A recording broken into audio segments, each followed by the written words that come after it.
திருக்குறள் அதிகாரம் 40 கல்வியை பற்றி பார்க்க போகிறோம்.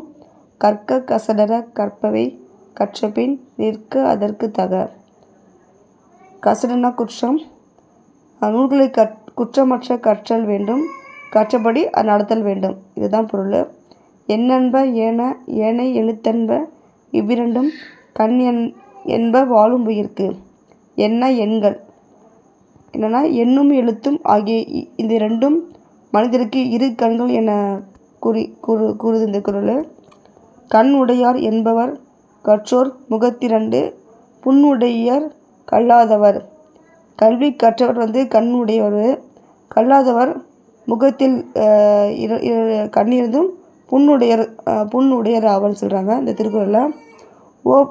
ஓப்ப தலைக்கூட்டி உள்ள பிடிதல் அனைத்தே புலவர் தொழில். ஓப்பன மகிழ, அறிவில் சிறந்த புலவர்களுடன் பேசி பழகும்போது மகிழ்ச்சியாக இருப்பதும், அவர்களை விட்டு பிரியும் போது இனி இவரை எப்போது காண்போம் என எண்ணி பிரிவதும் புலவரின் இயல்புங்கிறாங்க. உடையார் முன் இல்லார் போல் ஏக்கற்றும் கற்றார் கடையரே கல்லாதவர்.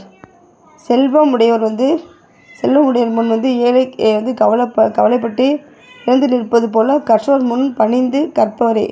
கற்றவர் முன் நம்ம பணிந்து கற்றோடு உயர்ந்தவர் சொல்கிறாங்க. தொட்டனைத்து ஊடும் மணற்கேணி மாந்தருக்கு கற்றனைத்து ஊரும் அறிவு. யாதனும் நாடாமல் ஊறாமல் என்னொருவன் சார்ந்தனையும் கல்லாதவாறு. ஒருமைக்கண் தான் கற்ற கல்வி ஒருவருக்கு எளிமையும் ஏமாப்பு உடைத்து தாம் இன்புறுவது உலகியின் புறக்கண்டு காமொருவர் கற்றறிந்தார். கேடில் விழுச்செல்வம் கல்வி ஒருவருக்கு